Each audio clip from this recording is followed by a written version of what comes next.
Bir kişini necə idarə etmək olar? Bir xanım izləyicimiz belə bir sual yazıb. Düzdür, qadın sahiblənmək istəyir, bu normaldır. Ailəsini qorumaq adına.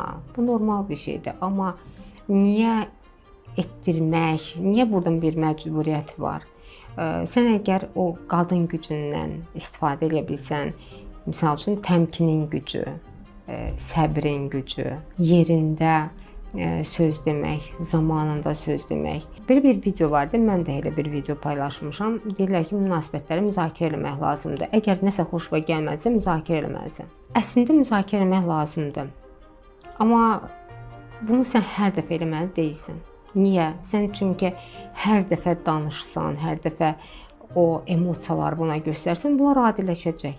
Sən müəyyən müddətdən necə həmin o nöqtəsinə düşən bir şeylər deməlisən. O insan üçün də sənin danışmağın çox qeyri-adi bir hadisə olacaq və o həmin düzəlmək istəyəcək.